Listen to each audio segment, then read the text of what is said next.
صل على محمد وآل عجل الله تعالى فرجه الشريف روحي وأرواح العالمين لتراب مقدمه الفداء واللعنة الدائمة على أعدائهم أجمعين من يوم ظلمهم إلى قيام يوم الدين وبعد يوم الدين.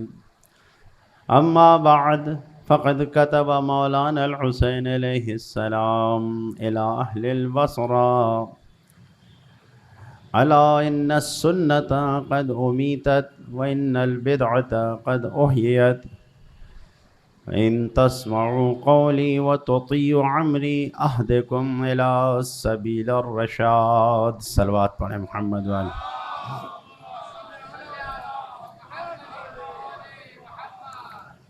سب سے پہلے سب مل کے اپنے آقا کو سلام پیش فرمائیں. السلام علیک یا ابا عبداللہ وعلی الارواح التي حلت بفنائک، علیک منی سلام اللہ ابدا ما بقیت وبقی اللیل والنہار، ولا جعلہ اللہ آخر العہد منی لزیارتکم. السلام علی الحسین وعلى علي بن الحسين وعلى أولاد الحسين وعلى أصحاب الحسين. صلوات.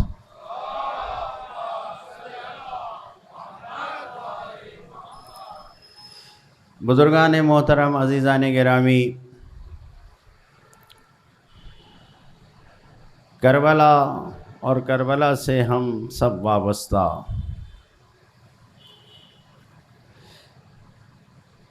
سوال: امام کربلا آئے کیوں؟ کہ ہم اس طریقے سے کربلا کی عظمت کو بیان کرتے ہیں اور اس طریقے سے یاد کربلا کو مناتے ہیں. ہم نے جو خط اہل بصرہ کے نام امام نے تحریر کیا ہے، اس کے ذریعے سے اس سوال کا جواب موجود ہے کہ امام کربلا کیوں آئے.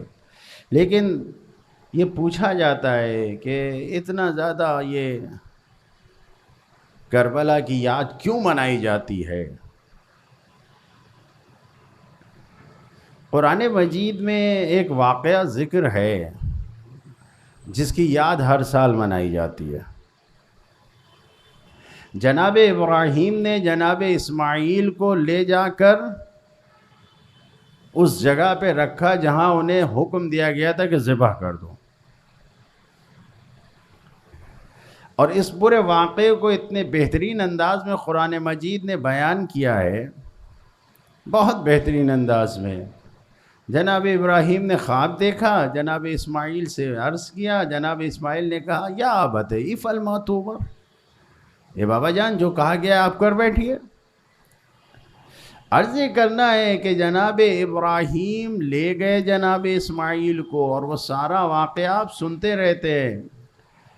خداوند عالم نے اپنے ارادے تکوینی کے ذریعے سے وہ چاقو، وہ لوہا جو کاٹنے کی مکمل طاقت رکھتا تھا، اس کی طاقت کو خداوند عالم نے اپنے ارادے سے ختم کر دیا. گلے پہ چلا تو چاقو، لیکن کاٹنے کی طاقت اس میں نہیں تھی. بھئی جیسے جناب ابراہیم کو آگ میں ڈالا گیا تو آگ تو بھڑک رہی تھی، لیکن خدا نے، اور یہ صرف خدا کر سکتا ہے، کبھی خود امتحان نہ کیجیے گا کہ آگ کی طاقت ختم ہو سکتی ہے یا نہیں، یہ بس پروردگار کا ارادہ ہے. جس نے پیدا کیا ہے آگ کو جلانے کی طاقت، وہ ختم کر سکتا ہے. جناب ابراہیم چاقو چلا رہے ہیں لیکن کاٹ نہیں رہے. کیوں؟ حکم خداوندی ہے کہ نہیں کٹے گا. اور کٹا بھی کیا؟ جب خون کا احساس ہوا تو کیا دیکھا کہ دمبا کٹا ہے. لیکن بزرگان محترم عزیزان گرامی، یہ بتائیے کہ کیا جناب ابراہیم نے جو قربانی پیش کی تھی، جو قربانی ہوئی بھی نہیں، اس کے بعد خداوند عالم نے قرآن مجید میں اعلان کر کے سارے حاجیوں کو یہ حکم دیا ہے یا نہیں دیا ہے کہ اس قربانی کی یاد منائی جائے؟ دیا ہے یا نہیں دیا ہے؟ حکم دیا ہے۔ ایک ایسی قربانی کہ جس میں وجود انسانی ذبح نہیں ہوا ہے، لیکن خود نیت ابراہیم ایسی تھی کہ جس نیت پر خداوند عالم نے اتنا عزت و اکرام و احترام دیا کہ رہتی دنیا تک جتنے مسلمان جائیں گے حج کرنے کے لیے، جتنے حاجی جائیں گے، ان کو واجب ہے کہ اس یاد کو منائیں، قربانی پیش کریں، یہ قرار دیا۔ اور پھر اللہ نے کہا ہے وَمَن يُعَظَّم مِّن شَعَائِرِ اللَّهِ فَإِنَّهَا مِن تَقْوَى الْقُلُوبِ، اس قربانی کو اللہ کی نشانی قرار دے دیا ہے، دلوں کے تقوی کی نشانی بیان کر دیا ہے۔ ارباب ایمان ذرا سا غور کیجئے، بتائیے، توجہ فرمائیے کہ جب یہ سوال کیا جائے کیوں اتنی یاد منائی جاتی ہے، تو ایک وہ واقعہ کہ جہاں پر خون انسانی بہا بھی نہیں، اس کی یاد اس طریقے سے منائی جائے، تو کیا وہ خون جو نبی کے نواسے کا خون جہاں گر رہا ہے، جس دن گر رہا ہے، کیا وہاں جہاں قربانی پیش نہیں کی گئی تھی وہ تو تقوی الہی کی نشانی ہو جائے، اللہ کی نشانی ہو جائے، اور جہاں 70 ساتھیوں کی قربانی، 72 قربانی جہاں پیش کی جائے، کیا اس کی یاد منانے میں کوئی حرج ہے؟ کیا وہ جو فخر انبیاء ہے، ابراہیم کا فخر جو ہے، وہ فخر ابراہیم ہے ہمارا نبی، اور ہمارے نبی کے نواسے کا خون جہاں بہایا جائے، کیا اس کو یاد منانے کے لیے کیا واقعاً یہ دلوں کے تقوی کی نشانی نہیں ہے؟ یہ واقعاً برحق متقین کی نشانی ہے کہ ہم اس طریقے سے واقع کربلا کو یاد کرتے ہیں اور اس کی یاد کو منا کے زندہ رکھے ہوئے ہیں۔ ایک صلوات پڑھیں محمد و آل محمد۔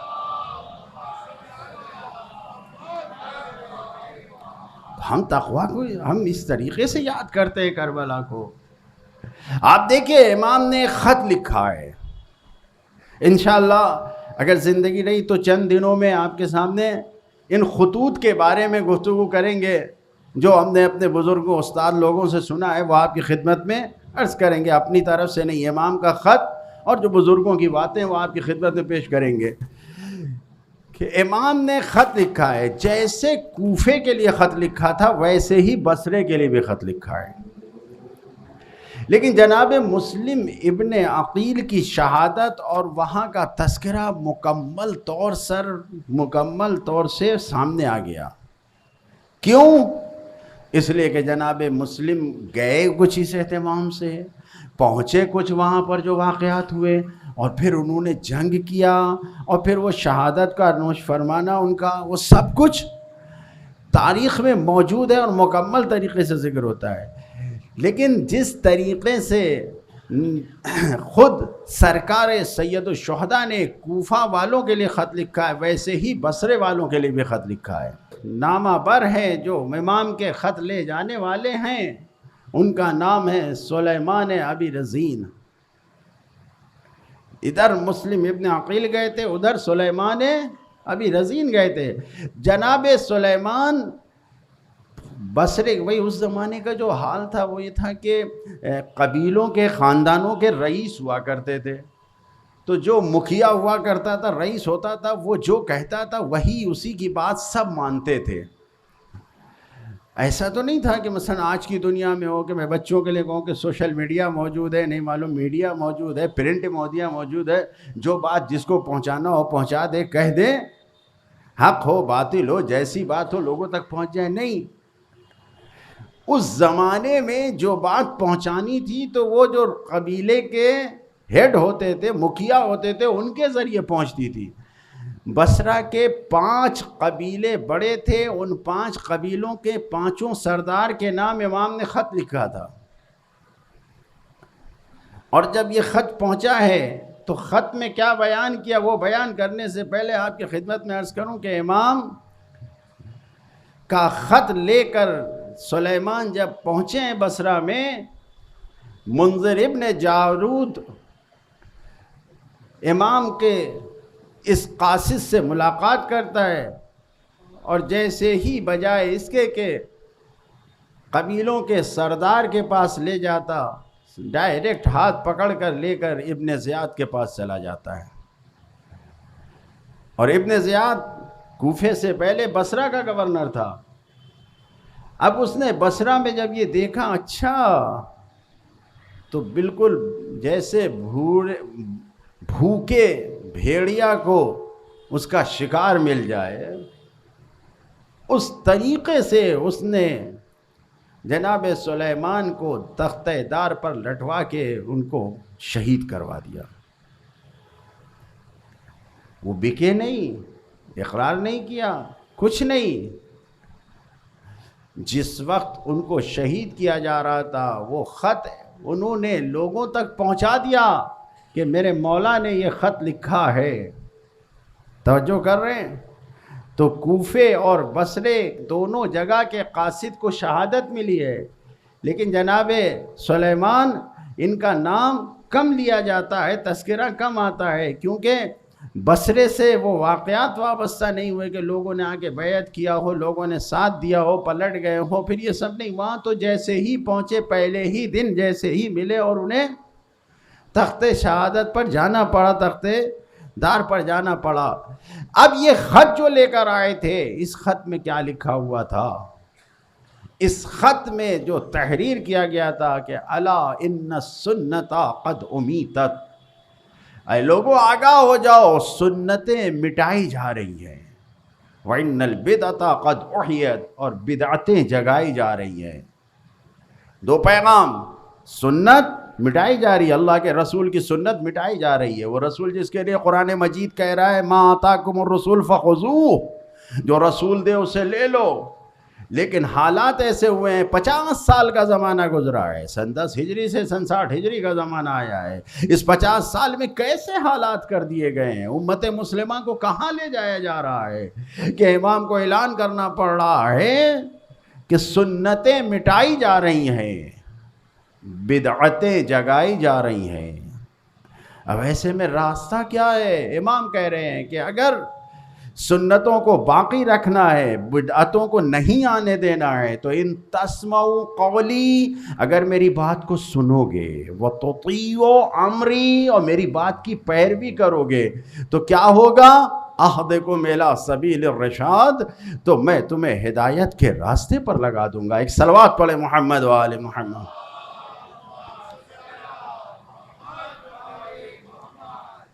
امام کہہ رہے میں ہدایت کے راستے پہ لگا دوں گا تمہیں. سنتیں مٹائی جا رہی ہیں. اللہ کے رسول نے کیا کہا تھا، کیا کیا تھا؟ قرآن میں حکم آیا نماز پڑھنے کے لیے، لیکن اللہ کے رسول نے اپنی سنت کے ذریعے بتایا کہ کیسے نماز پڑھو. یہی تو کہا صلو کما رأیتمونی اصلی، جیسے میں نماز پڑھ رہا ہوں ویسے نماز پڑھو. لیکن روح نماز کو بھی مٹا دیا جا رہا ہے اور نماز کے طریقے کو بھی بدلا جا رہا ہے. یہاں تک کہ اذان میں تبدیلی لائی جا رہی ہے. آپ دیکھیے، غور کیجئے، سنت نبی کو مٹایا جا رہا ہے. اخلاق و سیرت نبی کریم کیا تھا؟ اللہ کے تمام بندوں کے ساتھ نرمی سے پیش آتے تھے. جو بھی بغیر کسی مال کے آتا تھا، نادار ہوتا تھا، فقیر ہوتا تھا، اس کی عزت کرتے تھے، فقیروں کا احترام کرتے تھے. جن کے پاس مال تھا ان کو ایسی تعلیم دیا تھا، ایسا انہوں نے سمجھایا تھا، ایسا دین بتایا تھا کہ مالدار خود اپنا مال غریبوں پہ صرف کر رہے تھے. مالدار اپنے مال کو جمع کر کے نہیں رکھ رہے تھے. ایسا سمجھایا تھا، ایسا دین دیا تھا، ایسی سنت قائم کی تھی کہ بھائی کو بھائی کے اوپر جان فدا کرنے میں فخر محسوس ہوتا تھا. یہ سنت دی تھی. اس سنت کو مٹایا جا رہا ہے.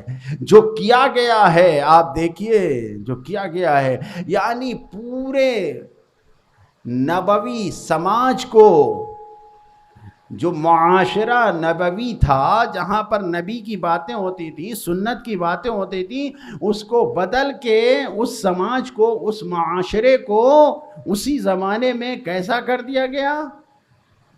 اموی بنا دیا گیا.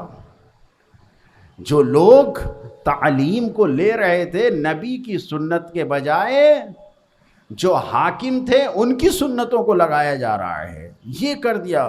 تو اب ایسے میں نبی کے لال یہ کہہ رہا ہے کہ سنت مٹائی جا رہی ہے، سنت ہی تو مٹائی جا رہی ہے۔ میں بہت زیادہ اس کے اوپر آپ کے سامنے نہیں عرض کروں گا، مختصر طور پر جو زندگی کے چلانے کا طریقہ، سلیقہ، راستہ بتایا تھا نبی کریم نے، اس کو ہٹایا جا رہا ہے۔ اب مال پھر سے جمع کیا جا رہا ہے، غریب غریب ہی رہ جائے۔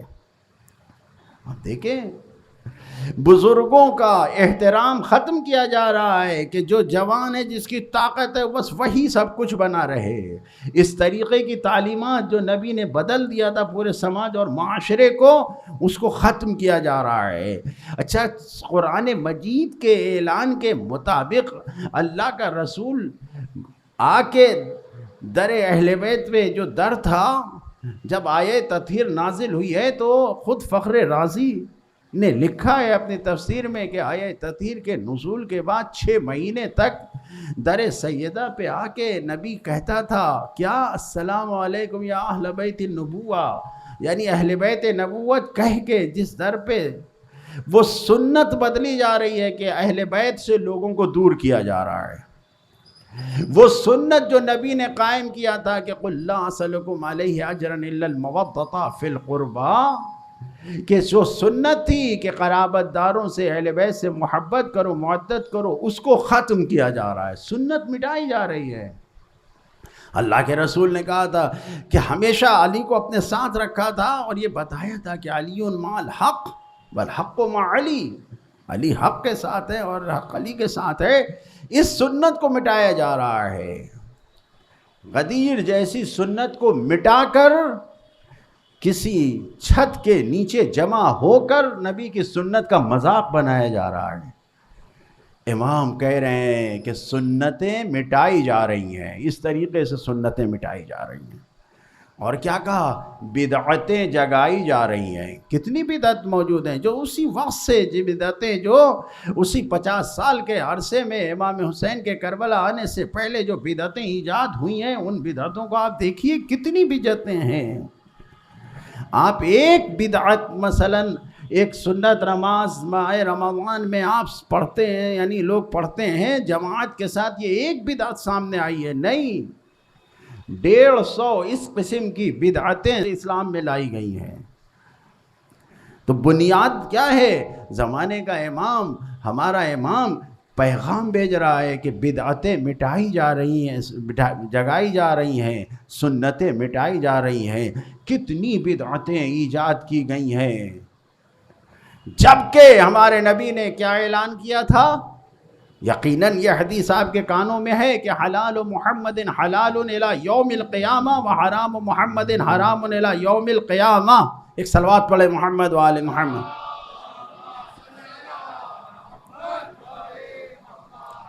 حلال جو نبی نے حلال کر دیا وہ قیامت تک کے لیے حلال ہے، جو نبی نے حرام کر دیا قیامت تک کے لیے حرام ہے۔ جب شریعت آ گئی، ہو گیا، سب کچھ بتا دیا، تو جہاں پر دین کے مکمل ہونے کا اعلان ہے اسی کو ختم کر دو، تو پھر تو ضرورت ہی پڑے گی۔ جب دین مکمل ہونے کا انکار کر دیا جائے گا، شریعت کے مکمل ہونے کا انکار کر دیا جائے گا، تو پھر لوگوں کو کیا بتایا جائے گا؟ لوگوں کو پھر منمانی سیاست اور منمانی شریعت بتائی جائے گی، جو دل میں آئے گا۔ ایسے حالات پیدا کیے جائیں گے کہ بالکل بدعتیں جگ جگ کے آ جائے، نئے احکام آ جائیں، نئے فتوے آ جائیں، ایسا عقیدہ بنا دیا جائے کہ بدعتی عقیدہ ہو کہ جو یہ کہا جائے کہ ہم کچھ نہیں کر سکتے، سب کچھ خدا کرتا ہے، سب کچھ خدا کرتا ہے، ہم کچھ نہیں کر سکتے۔ توجہ کر رہے ہیں؟ اس خط میں جو امام نے پیغام دیا ہے کوفہ بصرہ کے لوگوں کو، سنت مٹائی جا رہی ہے، بدعت جگائی جا رہی ہے۔ تو اب ایسی صورت میں ہماری پیروی کرو، اگر میری باتوں کو سنو گے، میری اطاعت کرو گے، تو میں تمہیں ہدایت کے راستے پہ لگا دوں گا۔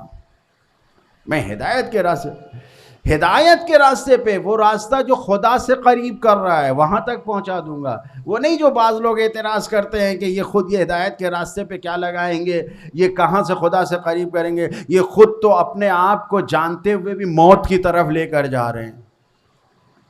نہیں، یہاں پر بھی ہمارے جیسے، ہم اور آپ اور ہمارے جیسے انسان یہ کہتے ہیں کہ وہ اپنے آپ کو موت کی طرف لے جا رہے ہیں، لیکن وہ موت کی طرف نہیں جا رہے ہیں، وہ مرضی پروردگار کو حاصل کرنے کے لیے جا رہے ہیں۔ توجہ فرما رہے ہیں؟ جو خدا کا ارادہ ہے، جو خدا کی مرضی ہے، اس کو حاصل کرنے کے لیے جا رہے ہیں۔ ایسا نہیں ہے کہ وہ، جو قرآن نے جیسے کہا ہے کہ وَلَا تُلْقُوا بِأَيْدِيكُمْ إِلَى التَّهْلُكَةِ، کہ اپنے آپ کو ہلاکت میں نہ ڈالو، تو اس قرآن کے حکم کی خلاف ورزی کر کے وہ اپنے آپ کو نابودی اور ہلاکت کی طرف لے جا رہے ہیں۔ نہیں، وہ جا رہے ہیں۔ یہ اعتراض کیا جاتا ہے، خود امام کے اوپر اعتراض کیا گیا ہے۔ امام نے کیا جواب دیا؟ جب لوگ جا رہے تھے، لوگوں کے ذہن میں شک و شبہ پیدا ہوا، مدینے میں ہی لوگوں نے پوچھا، یعنی رائے دینے والوں نے، مشورہ دینا، ابن عباس نے کہا کہ اگر آپ جا بھی رہے ہیں ایسی جگہ جہاں پر دھوکہ، یہ سب کچھ سامنے آیا ہے، ایسا نہ ہو کہ آپ کو بے دردی سے قتل کر دیا جائے اور کوئی پرسان حال نہ ہو، خون ضائع ہو جائے وغیرہ وغیرہ، اس طریقے کی باتیں کی گئی، تم مت جائیے، جا رہے تو بچوں کو نہ لے جائیے، یہ سب جو اعتراض کیے گئے۔ اس وقت امام نے جو جواز دیا ہے، وہ کیا کہا ہے؟ امام نے جواب دیا ہے، فرماتے ہیں کہ میں نے اپنے جد کو خواب میں دیکھا۔ البتہ امام کا، معصوم کا خواب سچا ہوتا ہے، جھوٹا نہیں ہوتا ہے، یعنی جو دیکھا ہے وہ صحیح ہے، حکم خدا ہے جو دیکھا ہے۔ میں نے اپنے جد سے ملاقات کیا خواب میں، اور جب ملاقات کرنے کے بعد، اب یہ تو بیان کرنے کے لیے لوگوں سے کہا کہ خواب میں ملاقات کیا ہے، ورنہ نبی اور امام سوتا نہیں ہے، غافل نہیں ہوتا ہے۔ وہ تو نبی و امام ہے کہ ایک لہجہ کسی امت سے غافل نہیں ہوتے ہیں، نبی و امام ہیں۔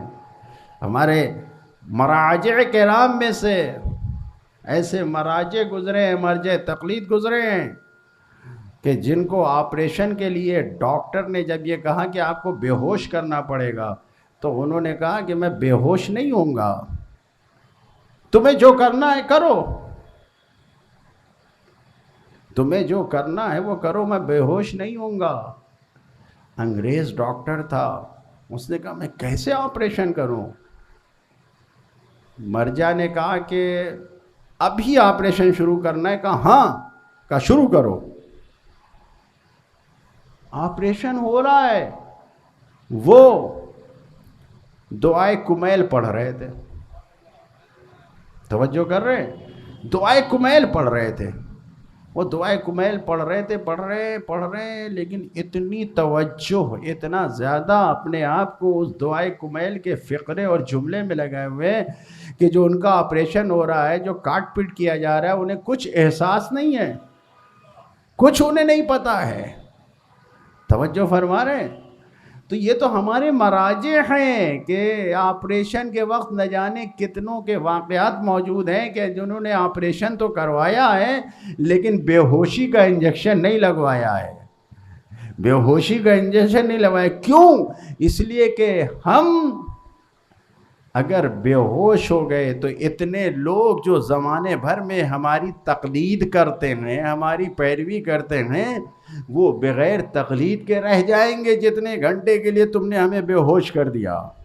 توجہ فرما رہے ہیں؟ مرجع کرام، مراجع تقلید جب اس بات کو کہتے ہیں، ذرا غور کیجئے، جب مراجع محسوس کرتے ہیں اس بات کو کہ ہم جو کہ ذمہ دار ہیں لوگوں کے، تو یہ ہماری ذمہ داری ہے کہ ہم باہوش رہ کر ان سے جڑے رہیں، تو ذرا سوچیں، امام اور معصوم بھلا بے ہوش ہو سکتا ہے؟ بھلا کچھ نہیں۔ وہ تو امام نے بیان کر دیا میں نے خواب میں دیکھا، وہ ڈائریکٹ ملاقات کر رہے ہیں اپنے جج سے، اور پھر کہا میرے نانا نے مجھے خواب میں یہ بتایا کہ ان اللہ شاء یراک قتیلا، پروردگار تمہیں شہید دیکھنا چاہتا ہے، پروردگار تمہیں شہید دیکھنا چاہتا ہے۔ اور جب لوگ اعتراض کر رہے تھے کہ ان کو عورتوں کو اور بچوں کو نہ لے جائیے، تو پھر کہا ان اللہ شاء یراہن سبایا، اللہ تعالیٰ ان کو اسیر دیکھنا چاہتا ہے۔ توجہ فرما رہے ہیں؟ تو اب یہ سوال ذہن میں نہ انسانوں کے، تو پھر تو امام حسین مجبور تھے، مجبوری کی بنیاد پر وہاں گئے تھے. نہیں، مجبوری کی بنیاد پر نہیں گئے تھے کہ یہ کہا جائے کہ کوئی چارہ ہی نہیں تھا جب خدا انہیں نہیں، مشیت پروردگار، ارادہ پروردگار قرآن کی روشنی میں دو طرح کے ہوتے ہیں. ایک تکوینی ارادہ ہوتا ہے، ایک تشریعی ارادہ ہوتا ہے. تشریعی ارادہ اور تکوینی ارادہ دونوں میں فرق ہے.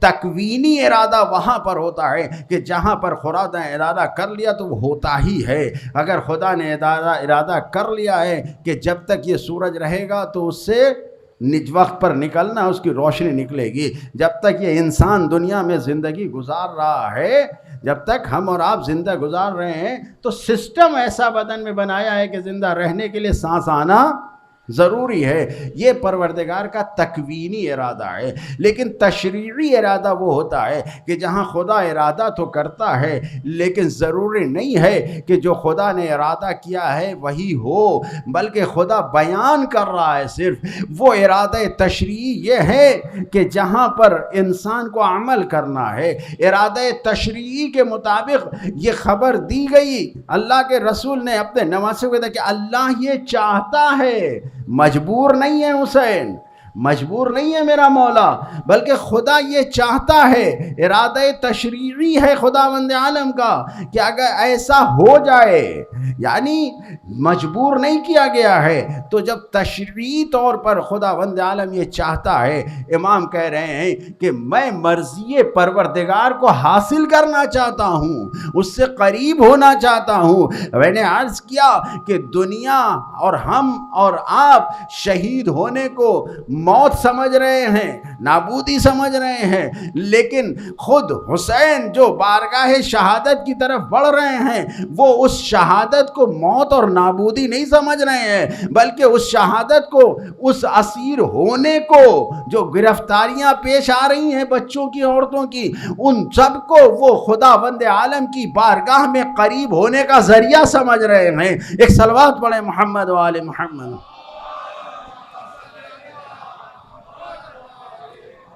مرضی ہے. لبیک یا حسین، لبیک یا حسین، لبیک یا حسین. اللہم صلی علی محمد وآل محمد وعجل فرجهم. بزرگان محترمین گرامی، تو یہاں پر آپ دیکھیے کہ امام کہہ رہے ہیں کہ سنتیں مٹائی جا رہی ہیں، بدعتیں جگائی جا رہی ہیں. میں ان سنتوں کو مٹنے نہیں دوں گا، میں ان بدعتوں کو آنے نہیں دوں گا. میں اپنی قربانی کو پیش کر دوں گا، میں اپنی قربانی کو پیش کر دوں گا. میں قربانی، میں جاؤں گا قربان گاہ تک. اور یہی وجہ ہے کہ میں نے عرض کیا مدینے سے چلے، اور جب مدینے سے چلے تو مکہ آئے، مکے میں قیام کیا. خوف یہ ہے کہ اللہ کے گھر میں خونریزی نہ ہو. امام وقت ہے، حجت خدا ہے، حج کے موقع پہ رہنا ضروری ہے. جب سارے حاجی منا اور عرفات کی طرف جا رہے ہیں تو نبی کا لاڈلا مکے سے عراق کی طرف جا رہا ہے. غور کر رہے ہیں؟ اگر کوئی میرے آقا مولا سے سوال کرے، مولا سارے حاجی منا کی طرف جا رہے ہیں، وہاں قربانی پیش کریں گے، وہاں وقوف کریں گے، وہاں ٹھہریں گے، آپ شاید امام کا جواب آئے، لیکن زبان حال تو یہی ہے کہ منا میں مومنین جانوروں کی ایک قربانی پیش کرنے جائیں گے، لیکن میں عراق کی طرف رہا ہوں جہاں میں 72 قربانی پیش کروں گا. میں اس طرف سفر کی طرف جا رہا ہوں۔ آزادارو، اگر کوئی کہے کہ یہ آ کے حاجی جس مکہ کو آپ چھوڑ کے جا رہے ہیں خانہ خدا میں یہ آ کے سعی کریں گے، یہ طواف کریں گے، امام شاید جواب دے میں بھی طواف کروں گا، میں کربلا کے میدان میں طواف کروں گا، میں بھی سعی کروں گا۔ یہ تو خالی ہاتھ سعی کریں گے، یہ مروہ اور صفا کے درمیان سعی کریں گے، میں قتل گاہ اور خیمے کے درمیان سعی کروں گا، میں ایسے سعی کروں گا کہ میرا ہاتھ خالی نہ ہوگا، میں لاشیں اٹھا اٹھا کر لا کے تب سعی کروں گا۔ عزادارو، یہ قافلہ رخصت ہوا، خانہ خدا سے رخصت ہوا، اب یہ چل رہا ہے، راستے میں حسینیوں کو حسین اپنے قریب لا رہے ہیں، کبھی وہب کلبی کو اپنے قریب کر لیا، کبھی زہیر قید بجلی کو اپنے قریب کر لیا، یہ قافلہ جا رہا ہے۔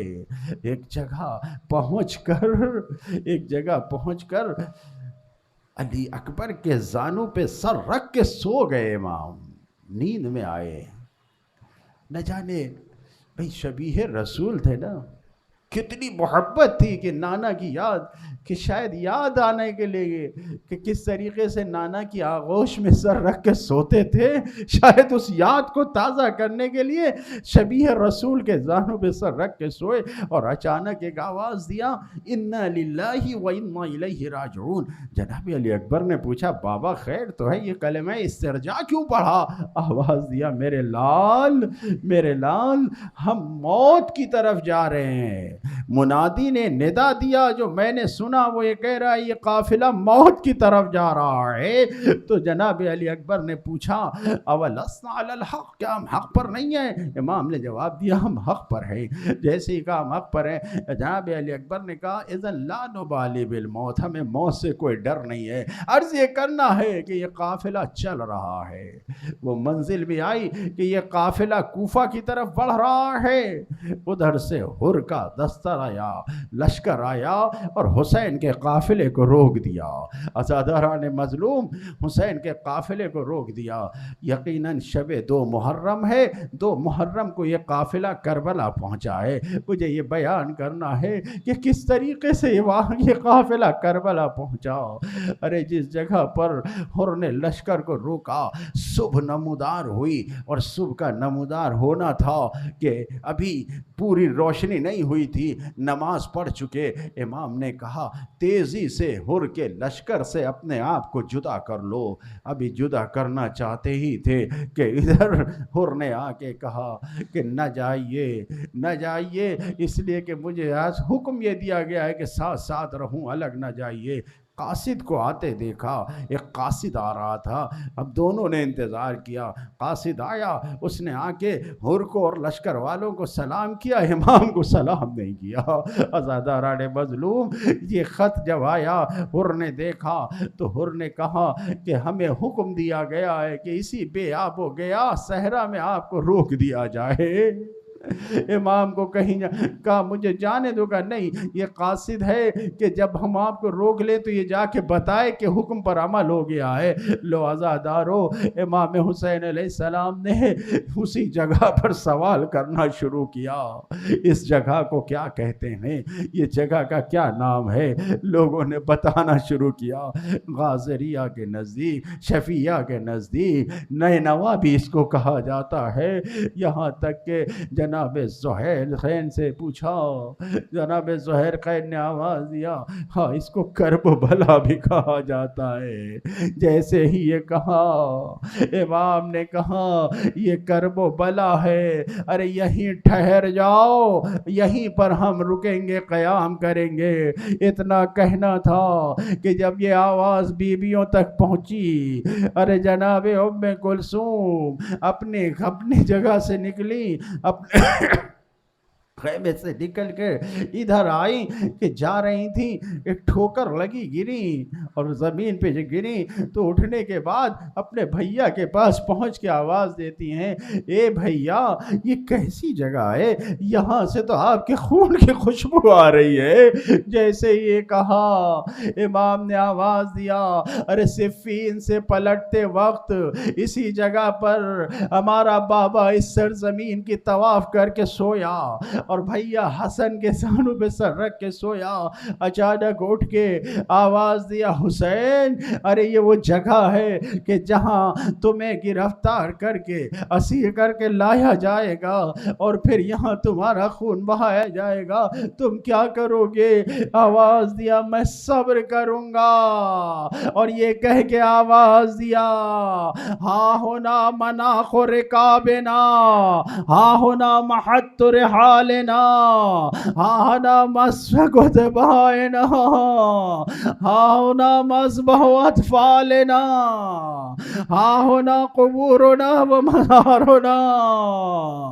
اے ہزادارو، مولا نے کہا ارے یہیں پہ خیمے ہمارے نصب کیے جائیں گے، یہیں پر ہمارے خیموں کو نصب کیا جائے، یہی وہ جگہ ہے کہ جہاں خیمے نصب کیے جائیں گے، یہی وہ جگہ ہے کہ جہاں ہمارے مردوں کو قتل کیا جائے گا، یہی وہ جگہ ہے جہاں ہمارا خون بہایا جائے گا، یہی وہ جگہ ہے جہاں ہمارے بچوں کو ذبح کیا جائے گا، ارے یہی وہ جگہ ہے جہاں ہماری بیویوں کو اسیر بنایا جائے گا، یہیں پہ قیام کرو۔ لو عزادارو، دوسری محرم آئی، حسین کربلا میں آ گئے، حسین پر مصیبتیں آغاز ہو گئی، واہ مصیبت، الا لعنت اللہ علی القوم الظالمین، سيعلم الذين ظلموا أي منقلب ينقلبون۔